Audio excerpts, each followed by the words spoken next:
Olá, amigos da Jovem Pan Online, mais um programa Mundo da Publicidade. E hoje nós vamos falar com um dos maiores especialistas em eventos que eu conheço. Você sabe, eu já tenho mais de 40 e quase 45 anos de experiência.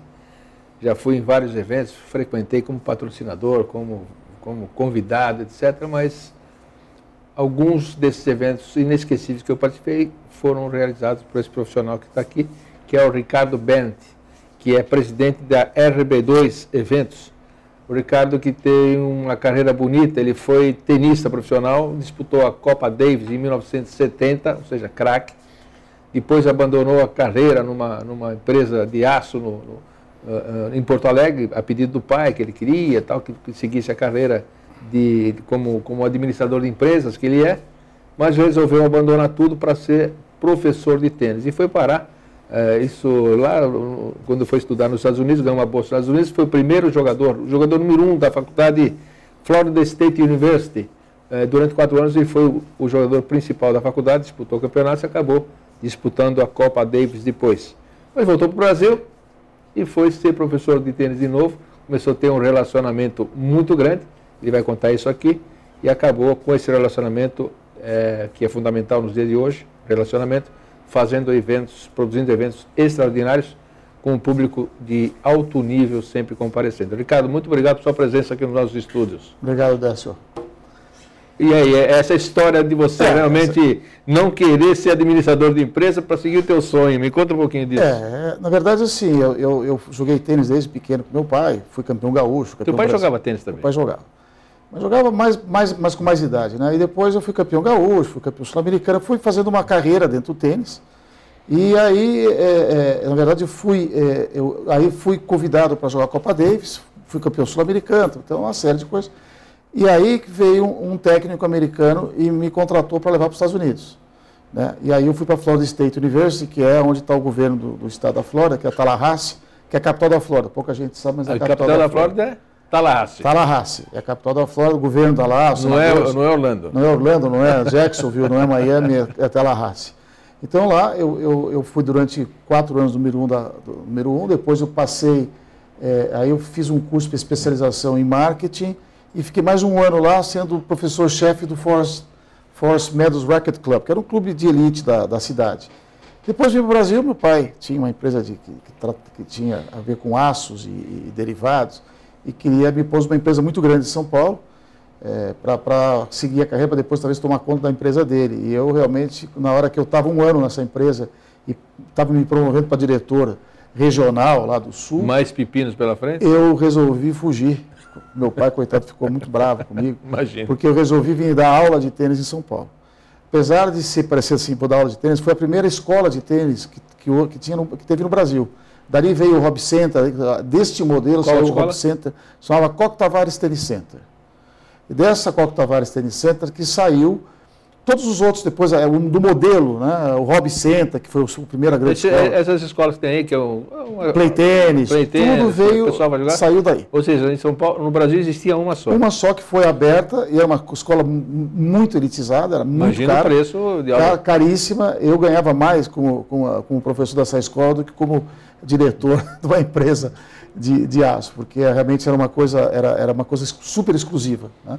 E dali eu fui contratado para abrir um tênis center de 14 quase em Porto Alegre, pela família da Johan Peter lá. Fiquei lá 1 ano, montei tudo, deixei tudo funcionando, voltei para São Paulo e fui trabalhar na Coque Tavares. Aí comecei a fazer a parte toda técnica da Coque Tavares. Depois fui para Tavaric, lá a Coque Tavares era o Luiz Felipe, né, Tavares, que até hoje é a Coque Tavares. Fui para Tavaric com o Juliano Tavares, fizemos vários eventos juntos, inclusive famoso aquele em Copacabana, né, com aquela ponte ligando, a passarela ligando a Copacabana, a quadra central, com Copacabana Palace. O Citibank patrocinou, né? O Citibank patrocinou. Eu era o Diners, na verdade. Citibank Diners. Eu fui naquele evento, foi muito bonito. E foi a primeira vez, acho que última, que foi feito um evento na praia, porque... Com aquela passarela, né? Porque você tinha que desenvolver também uma quadra que fosse jogável, né? Para os jogadores internacionais jogar o número 1 do mundo lá. Foi interessante, fizemos também em Brasília, Parque Ibirapuera, foram vários eventos. E na época, eu passei a ser do board da ATP, mas do board, top board, né? E aí a gente conseguiu trazer 4 ATP Tour para o Brasil.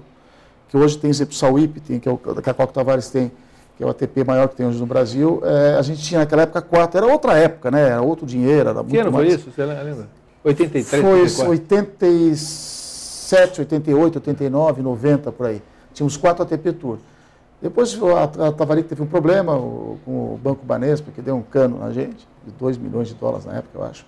E acabamos que vendemos todos os torneios, naquela época pertenciam às empresas. Nós vendemos todos os torneios, então hoje o ATP Tour de Buenos Aires era nosso, o ATP Tour do Chile era nosso, o ATP Tour de Acapulco no México era nosso, e da Colômbia era nosso. Quer dizer, todos esses torneios que estão por aí eram nossos anteriormente, né? E aí eu resolvi fazer a minha empresa, né? Que foi a RIMA, Central de Produções, com o Marco, né? Que você conheceu muito bem o Marco também. Muito bem.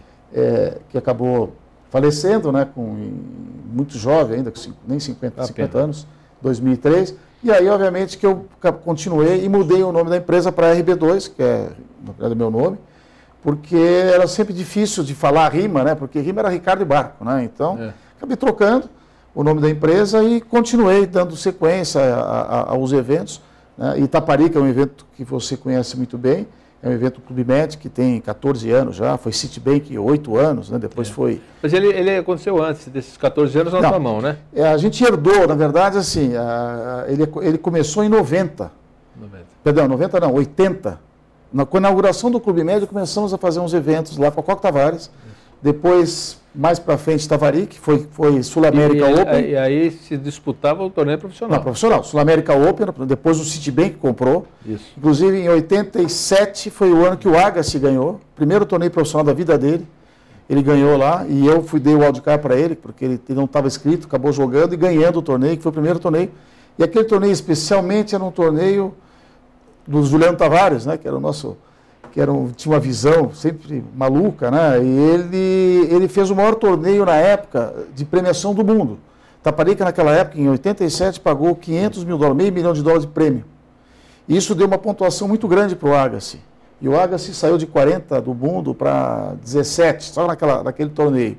Ele já jogou menos, naquele mesmo ano ele foi, quer dizer, o torneio em novembro, já no ano seguinte, ele já disputou o Master entre os 8 melhores do mundo. Quer dizer, a gente, lá tem uma história muito grande, porque jogou todo mundo lá, né? Jogou a melhor dupla do mundo, jogou o Gomes, jogou Sanches, tudo assim. E Yannick Noah? Noah era fã, jogava todo ano lá. Então esse torneio, quando o torneio acabou em 90, em 96 eu reativei esse evento, mas com uma outra vestimenta. Esse é um torneio que a gente fazia... Como tinha a bagagem do tênis, que foi muito importante, Sul-América Open, Citibank Open. Isso é fundamental. Né? A gente não podia deixar de ter tênis, mas também não tinha mais, ninguém tinha aquele tempo, porque o torneio naquela época era 9 dias, era de sábado a domingo. Entendeu? E as pessoas chegavam a tirar férias para ir ficar lá 9 dias em Itaparica. Hoje isso não funciona mais, então a gente mudou para 4 dias, né? Chega na quarta ou na quinta, sexta, sábado e domingo volta. E aí a gente começou, como não dá para fazer um torneio profissional, nós começamos com o Borg, Vilander, todos os grandes profissionais, que tinha muito a ver também com aquele pessoal que estava lá, que é um pessoal um pouco mais de idade, pessoal empresário, né?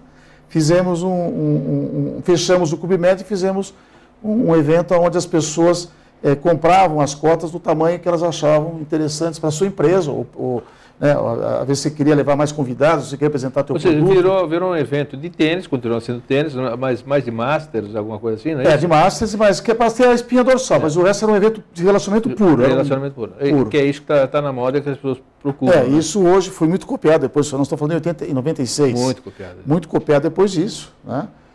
De vários tipos, até fazendo discoteca, como é que chama, house, tipo discoteca com hotel, quer dizer, tudo que você possa imaginar veio desse formato. E hoje, depois a gente trocou esse formato um pouco. Nós fomos vendo que o tênis também não era uma coisa que também segurava muito, porque a gente ia ver lá na quadra de tênis, tinha 100 pessoas a 600. Aí começamos a fazer vôlei, né? Começamos a fazer futebol, levamos os jogadores de futebol, que você também se jogou lá com o pessoal, que era Mauro Galvão, até a Dunga foi, uma série de jogadores foram para lá. Gilmar assíduo, né, o Rinaldi, e também tivemos vôlei, levamos o vôlei de praia para lá, que eu comecei a fazer vôlei de praia dentro da minha empresa, levamos o vôlei de praia, aí jogaram os grandes jogadores, Larissa, Juliana, campeões mundiais, né, o Halle, que foi o melhor jogador do mundo, e fazíamos um jogo sempre de tênis para televisão, um jogo de vôlei para televisão, mas aqueles jogadores de tênis, aqueles jogadores de vôlei, estavam à disposição quase que o dia inteiro para jogar com os convidados também. Então era muito divertido, né?